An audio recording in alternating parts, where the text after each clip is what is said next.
설교를 시작하기에 앞서서 우리 여신도 회원들께 감사의 인사를 드리고 싶습니다. 보이지 않는 곳에서 더 많이 일하는 우리 여신도 회원들이 없다면 우리 교회가 이렇게 따뜻한 교회가 되지는 못했을 것입니다. 늘 주님을 닮은 마음으로 그 깊은 사랑으로 교회를 섬겨주신 것에 진심으로 감사하고요. 앞으로도 우리 여신도 회원들이 가정을 세우는 어머니처럼 그렇게 교회를 세워가 주시기를 부탁드립니다. 자, 지난주에 이어서 오늘도 엘리야의 이야기입니다.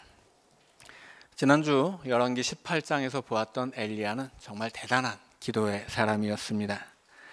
야고보서는 엘리야는 우리와 성정이 같은 사람이다 그렇게 말하지만 막상 우리로서는 말씀 그대로 인정하기가 미안할 정도로 엘리야가 대단한 것은 분명합니다.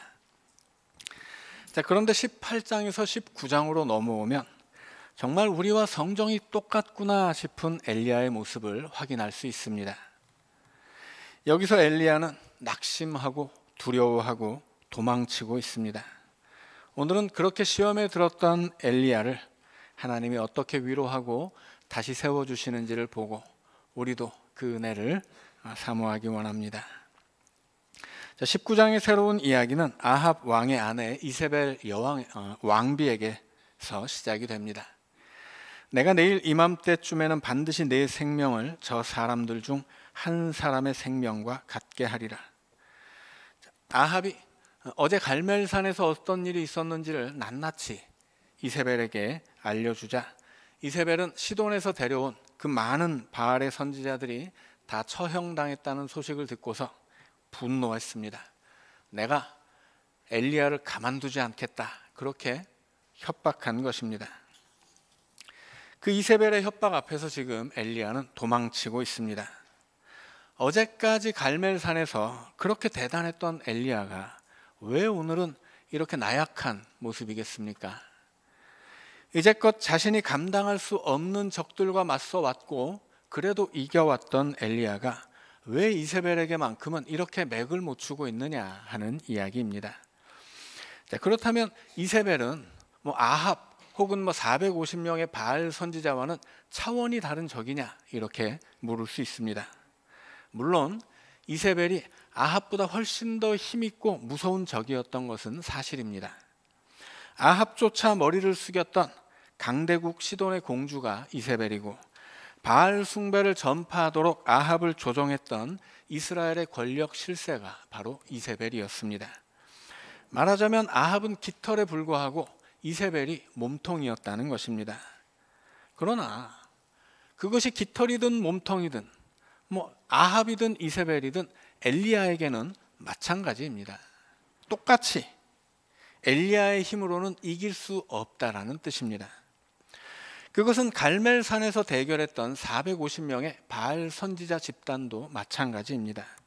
엘리야가 무슨 힘이 있어서 450명을 상대할 수 있겠냐 하는 것입니다. 450명 아니라 45명조차 엘리야가 이기기 어렵습니다. 그리고 사실은 한 너다섯 명만 모여도 엘리야가 이길 수 없는 것은 사실입니다. 그러나 엘리야는 하나님께 기도하고 하나님을 의지하면서 이제까지 자신의 힘으로 도저히 이길 수 없는 적들에 맞서고 이겨왔다는 것입니다. 그러니까 엘리야가 갑자기 시험에 든 것, 엘리야가 갑자기 이렇게 나약해진 것은 이세벨의 문제가 아니라 엘리야 자신의 문제였습니다. 그 대단했던 엘리야가 이렇게 시험에 들고 약해진 이유를 따지자면 여러 가지가 있습니다. 먼저 3절은 그가 이 형편을 보고 일어나 자기의 생명을 위해 도망하여 라고 말하고 있습니다. 엘리야가 시험에 들고 나약한 모습으로 도망친 것은 그가 자기 형편을 보았기 때문이었습니다. 형편을 봤다는 것은 자기가 놓인 상황을 보았다는 뜻이겠습니다. 엘리야는 이제까지 자기 자신을 보지도 않았고 자기가 처한 상황이나 형편을 보지도 않았던 사람입니다. 그는 오직 자기에게 말씀하시고 자기와 함께 하시는 하나님만 보았던 선지자입니다. 그래서 상황이 좋지 않아도 얼마든지 용기를 낼 수 있었고, 그래서 그는 당당할 수 있었고 그래서 이겨왔던 것입니다. 갈멜산에서의 대결 역시 엘리야의 강함으로 승리한 것이 아니고 그와 함께 하시고 그를 도우신 하나님의 능력이 그로 하여금 승리하게 만들어 주신 것입니다. 엘리야가 부르짖자 그의 기도에 하나님이 응답하시고 하늘에서 불을 내리신 것입니다. 엘리야는 이제까지 그렇게 그와 함께하고 응답해 주셨던 하나님만을 보며 살아왔던 사람입니다. 그런데 지금 엘리야가 갑자기 그의 시선에서 하나님을 놓치고 상황에 매몰되어 있다는 뜻입니다. 하나님이 안 보이니까 이세벨이 더 크게 보이는 것이고 하나님이 보이지 않으니까 자기 자신이 더 초라하게 느껴졌던 것입니다. 두 번째로 엘리야가 이렇게 시험에 들었던 이유는 자기 형편을 본 엘리야가 일어나서 생명을 위해 도망쳤기 때문입니다. 자기 생명을 위해서 하나님이 주신 사명을 버렸다는 뜻입니다.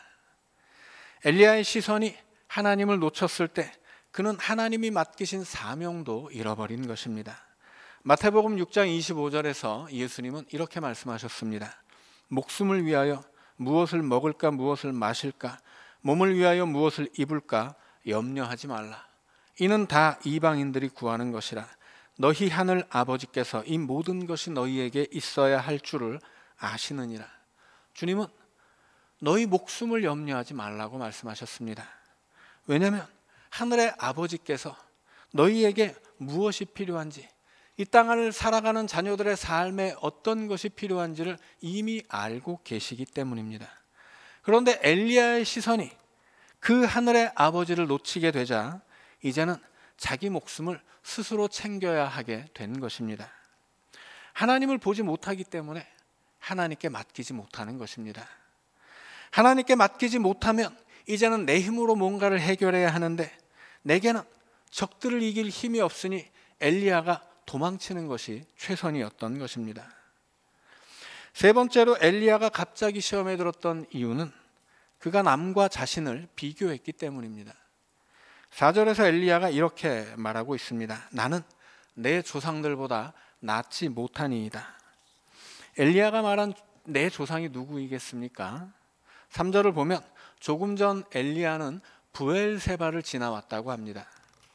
브엘세바는 맹세의 우물이라는 뜻입니다.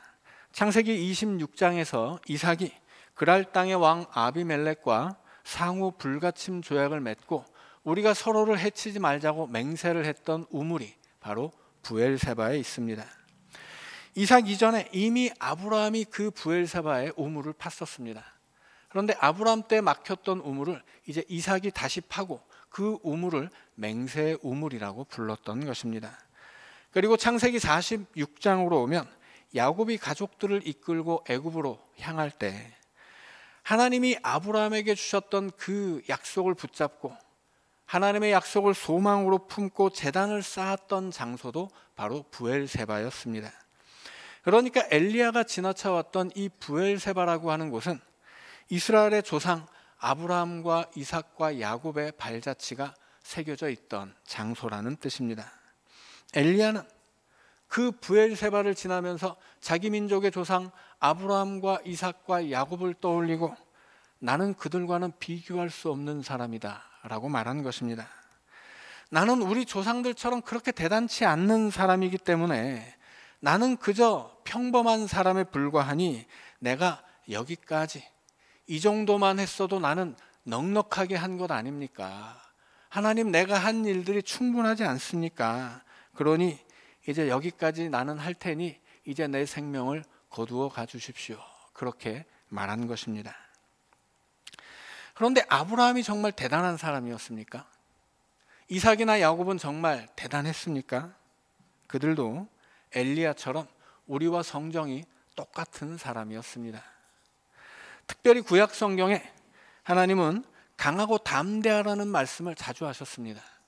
왜냐하면 하나님의 백성들이 그 누구라도 그것이 아브라함이든 이삭이든 야곱이든 혹은 여호수아이든 그들이 원래 연약하고 그들의 마음에 항상 두려움이 있었기 때문입니다. 그런데 그렇게 강하고 담대하라는 말씀 뒤에 항상 붙어 있는 또 다른 말씀이 있는데 그것은 바로 내가 너와 함께 하리라 라는 약속입니다. 사람은 누구든지 하나님이 함께 하시면 강해지기도 하고 담대할 수도 있지만, 하나님을 등지고 떠나게 되면 사람은 처음 그를 만들었던 흙먼지에 지나지 않는 것이고, 마치 질그릇처럼 연약한 존재에 지나지 않는 것입니다. 엘리야가 시험에 들었던 네 번째 이유는 10절에 나와 있습니다. 그가 대답하되 내가 만군의 하나님 여호와께 열심히 유별하오니 이는 이스라엘 자손이 주의 언약을 버리고 주의 제단을 헐며 칼로 주의 선지자들을 죽였음이오며 오직 나만 남았거늘 그들이 내 생명을 찾아 빼앗으려 하나이다. 엘리야의 항변에서 중요한 한 문장은 오직 나만 남았으며입니다. 엘리야는 혼자 남았다고 느꼈기 때문에 무너질 수밖에 없었던 것입니다. 엘리야가 갈멜산에서 아합을 따르는 바알의 선지자들을 굉장히 많이 처치했지만, 아합에게는 시돈을 등에 업은 이세벨 왕비가 있었고, 또 아합의 왕궁에는 바알의 선지자들보다 훨씬 더 많은 그를 따르는 병사들도 있었습니다. 그런데 엘리야의 곁에는 지금 아무도 없었던 것입니다. 그는 이미 자기의 시선에서 하나님을 놓쳤기 때문에 하나님도 보이지 않았고 그의 옆에 아무도 없다라고 생각한 것입니다. 그래서 아합이라는 산은 한번 넘을 수 있었지만 다시 한번 이세벨을 넘어야 될 때 그는 그 이세벨 앞에서 다시 한번 싸우기를 작정하지 못하고 무너지고 도망친 것입니다. 사람은 절대로 혼자서는 살아갈 수 없는 존재입니다. 하나님이 고작 흙을 사용해서 우리를 연약하게 창조하셨기 때문입니다. 그래서 사람은 연약하게 지음을 받았기 때문에 강하신 하나님을 의지하는 믿음으로 살아야 하고, 연약한 사람들이 서로를 의지하는 사랑으로 살아야 하는 것입니다.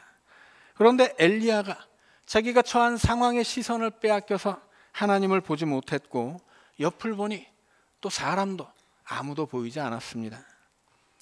빨리 가려면 혼자 가고 멀리 가려면 같이 가라는 말이 있습니다. 엘리야는 멀고 험한 길을 혼자 간다고 느꼈기 때문에 시험에 들고 무너져 내린 것입니다. 그리고 엘리야가 시험에 들었던 다섯 번째 이유까지 있습니다. 제가 볼 때는 이 마지막 이유가 가장 중요했다라고 생각합니다. 엘리야는 여러 가지 이유가 있겠지만 그가 만났던 문제 자체가 너무 컸던 것입니다. 엘리야가 아무리 하나님이 보내신 선지자라고 한들 아합이라는 한 나라의 왕이 무섭지 않았겠습니까? 그보다 더 큰 힘을 가지고 있는 시돈의 공주였던 이 이세벨이라는 왕비가, 그가 부리는 군사들이 왜 무섭지 않았겠습니까? 그렇게 세상에는 도저히 우리로서는 이겨낼 수 없는 문제들이 있다는 뜻입니다. 만나기만 하면 도무지 버틸 수 없고 무너질 수밖에 없는 그런 어려운 문제들이 우리의 삶에, 우리가 사는 이 세상에 도처에 널려 있습니다. 어느 날 갑자기 암과 같은 큰 질병을 만나게 된다면 사람의 마음이 어떻게 무너지지 않을 수 있겠습니까? 어느 날 갑자기 사랑하는 사람을 떠나보내야 한다면 어떻게 사람의 마음이 온전할 수 있겠습니까? 사람이 살면서 긴 세월 공들인 일이 있고 내가 열심히 노력하고 수고했는데 그런 일이 무너져 버린다면 어떻게 사람이 시험에 들지 않을 수 있겠습니까? 세상에는 그렇게 우리로서는 도무지 이겨낼 수 없는 문제들이 있는 것이고, 엘리야는 그런 큰 문제 중에 하나를 만난 것입니다. 그런데 또 자세히 보면 사람이 크고 어려운 문제 앞에서만 무너지는 것은 절대로 아닙니다. 단단했던 마음이 누군가의 말 한마디에도 무너진다는 것입니다. 남들이 보면 별것도 아닌 일인 것 같은데 그 작은 일이 어떤 사람에게는 크게 작용해서 마음이 무너지고 삶이 무너지고 그렇게 절망하게 될 때도 있는 것입니다. 그것은 사람이 연약하기 때문입니다. 사람이 연약하니까 사람은 큰 문제 앞에서도 무너지지만 작은 문제라고 할지라도 그것이 능히 사람을 쓰러뜨릴 수 있다는 것입니다. 그래서 우리는 평소에는 나의 약함을 잘 느끼지 못하고 내가 강한 줄로만 알고 살다가 세상의 크고 작은 일에 부딪히면서 내 약함을 깨닫게 되는 그때에는 그 약함이 사무치게 아파서 숨도 쉬기 어려울 때가 있습니다.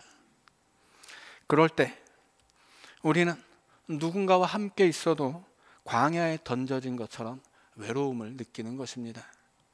내 마음이 사막을 헤매는 것처럼 힘들고 세상이 광야처럼 그렇게 험하게 다가온다라는 것입니다. 엘리야가 도망쳤던 광야가 바로 그런 곳이었습니다. 엘리야가 광야를 좋아해서 광야로 갔겠습니까? 절대로 그럴 리가 없습니다. 고통과 실패와 외로움과 두려움, 이런 것들에 쫓기다가 내몰려 간 곳이 바로 광야인 것입니다. 그 광야의 깊은 곳, 그 절망의 바닥 같은 곳에서 엘리야는 로뎀 나무를 만났다고 합니다. 로뎀 나무는 우리는 보지 못했기 때문에 모르지만 우리나라로 비유하자면 쌀이나무입니다. 이 나무는 크지도 않고 가지가 무성하지도 않아서 절대로 햇볕을 가릴 수 없는 나무입니다. 그러니까 우리는 엘리야가 로뎀 나무 아래 앉았다, 그런 이야기를 들으면 이제 엘리야가 그 나무 그늘에서 좀 쉬고 힘을 얻을 수도 있겠구나, 이렇게 생각할 수 있지만 절대로 그런 뜻이 아니었다는 말씀입니다.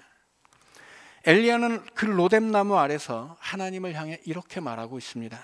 지금 내 생명을 거두시옵소서. 로뎀 나무 아래서 엘리야가 원했던 것은 쉼이 아니고 죽음이었다는 것입니다. 그 나무 아래서 잠을 청한 것은 하나님, 내가 잠을 자는 동안 그저 편안하게 나를 데려가 주십시오, 이런 기도였습니다. 우리도 그럴 때가 있습니다. 오늘은 너무 견디기 힘들어서 내일까지 살자니 힘들 때가 있습니다. 오늘 하나님이 엘리야에게 베풀어 주신 은혜를 그렇게 힘든 상황을 만날 때 꼭 기억하시기를 바랍니다. 절망에 무너지고 모든 걸 포기한 엘리야에게 하나님은 천사를 보내셨습니다. 그의 상한 마음을 천사가 어루만져 주고 그의 지친 육신을 위해서 떡과 물을 제공해 주었습니다. 엘리야는 너무 지치고 힘들어서 그것을 먹고서도 또 쓰러질 수밖에 없었지만 하나님의 사자 역시 또 찾아옵니다. 쓰러져 있는 엘리야를 또 깨우고 또 어루만져 주고 또 먹여주고 또 마시게 했다는 것입니다. 그렇게 하나님이 천사의 손길을 통해 그를 위로해주고 힘을 북돋아 주신 것입니다. 그리고 이렇게 말합니다. 일어나라, 먹고 힘을 내라. 네가 갈 길을 다 가지 못할까 하노라. 엘리야를 어루만지면서 먹고 마실 것을 주었던 그 천사가 엘리야를 일으켜 주면서 너에게는 갈 길이 있다 라고 말한 것입니다. 어디로 가야 합니까? 엘리야는 하나님의 산 호렙에 이르렀다고 합니다.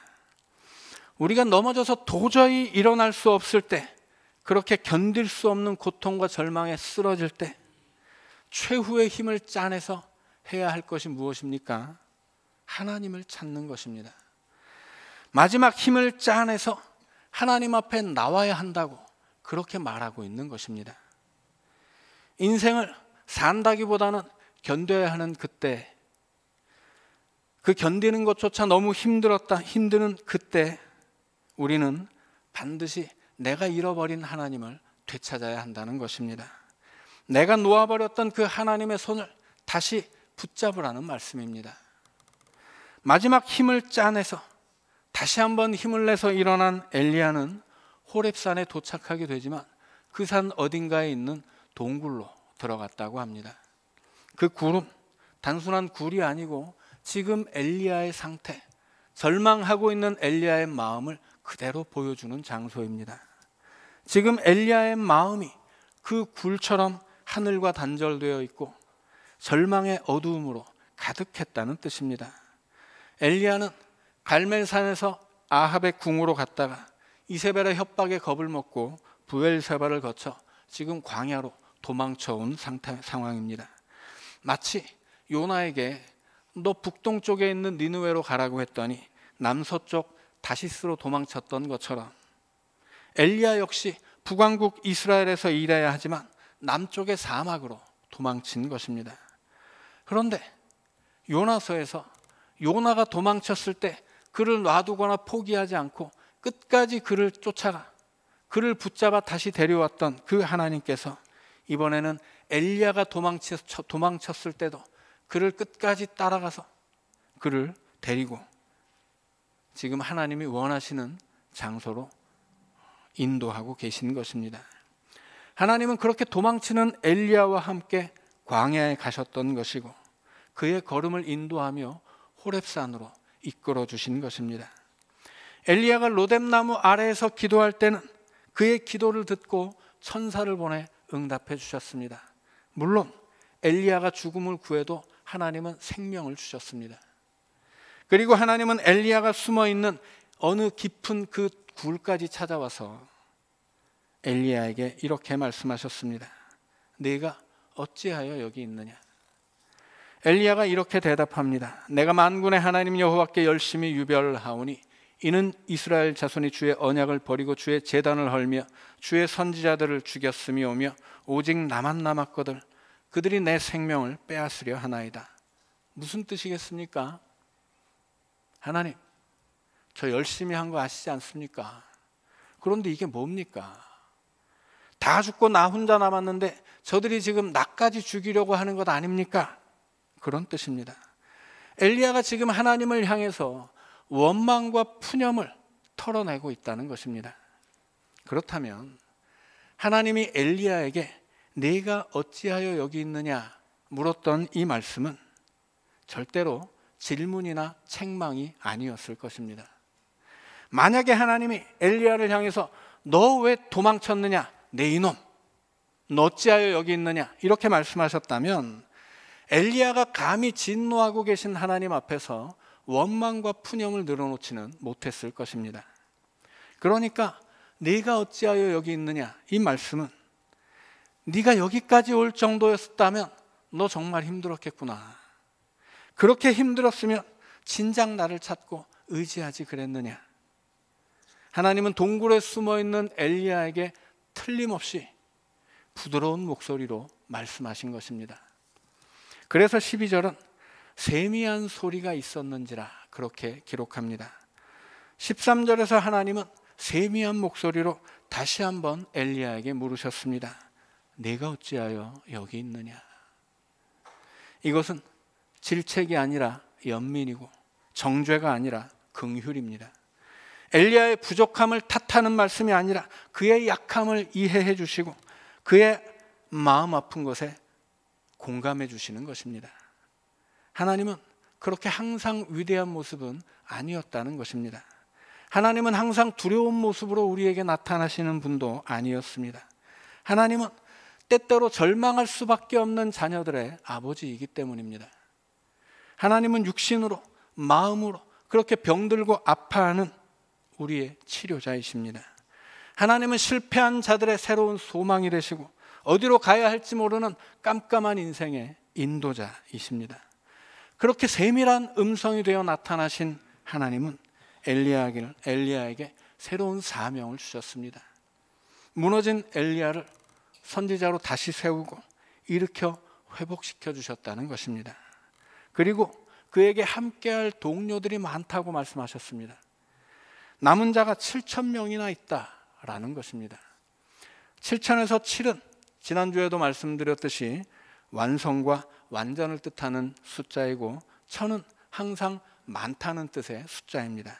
그러니까 남은 자가 7,000이라는 말은 딱 7,000명이 있다라는 뜻이 아니고 너와 함께 할 수 있는 너의 친구들이, 너의 믿음의 동무들이 많이 남아있다는 뜻입니다. 하나님은 오늘 우리에게도 이와 같이 역사해 주십니다. 우리가 낙심하고 절망할 때 도저히 행복하게 살아갈 수 없는 그때 하나님은 우리에게 위대하고 두려운 모습이 아니라 세미한 음성으로 찾아오신다는 것입니다. 그렇게 우리에게 오셔서 우리를 만져주시고 위로하시고 새 힘을 북돋워 주시고 일으켜 주시고 회복시켜 주실 것입니다. 그래서 그늘 같지도 않았던 그 로뎀나무 그늘에 기대었던 엘리야처럼 아무것도 나로서는 기댈 것이 없는 그때 우리가 마지막 남은 힘을 쥐어짜서라도 해야 할 일은 하나님을 찾는 것입니다. 다시 한번 하나님을 만나는 일입니다. 내가 잃어버린 하나님을 다시 찾아야 하고, 내가 놓아버린 이 믿음의 끈을, 간절한 기도의 끈을 다시 부여잡아야 한다는 것입니다. 그리고 원망이 있다면, 불평하고 싶다면 그 원망과 불평을 가지고서라도 하나님 앞에 나와야 합니다. 우리가 하나님 앞에 기도할 때 어떻게 항상 감사만 할 수 있겠습니까? 우리의 삶은 그렇게 감사로 넉넉하지는 않다라는 말씀입니다. 당장 죽게 생겨서 도저히 감사가 나오지 않으면 우리는 원망과 불평을 해도 좋습니다. 마음에 분노가 쌓여 있고 울화가 치미는데 기도한답시고 억지로 감사할 필요 없다라는 것입니다. 설사 내 안에 그렇게 원망과 불평만 있더라도 중요한 것은 다시 하나님 앞에 나오는 것입니다. 하나님 앞에 나와 그 마음을 토해내는 것입니다. 감사 대신 원망을 가졌더라도, 찬양 대신 내게 눈물만 있더라도, 중요한 것은 하나님 앞에 나와서 하나님을 만나야 한다는 것입니다. 하나님은 엘리야에게 남은 자들 7,000명을 주신 것처럼 오늘 우리에게는 이렇게 많은 믿음의 친구들을 주셨습니다. 그리고 우리가 부르짖으면 응답하시고, 우리가 낙심할 때에는 세미한 음성으로 찾아와 주시는 하늘의 아버지이십니다. 하나님은 우리가 강하고 담대한 모습으로 갈멜산을 오를 때만 만나는 그런 하나님이 아니시고, 내 마음이 무너지고 낙심돼서 광야로 도망칠 때에도 그 광야에서도 만날 수 있는 하나님입니다. 그 깊은 절망의 끝자락까지 나를 쫓아와서 나를 만나주시고, 우리가 걷고 있는 그 인생의 광야에서도 언제나 함께 하시는 사랑의 아버지입니다. 우리 하나님의 사랑 안에서, 그 깊은 사랑으로 우리와 함께 하시는 그 하나님 안에서, 그 사랑을 힘입고 오늘 모여있는 우리의 교회 안에서 올 한 해도 여러분 하나님이 주시는 은혜를 누리고 하늘의 평화를 누리고 하나님이 허락하시는 행복한 하루하루를 살아가실 연동의 가족들 되시기를 우리 주님의 이름으로 축원합니다.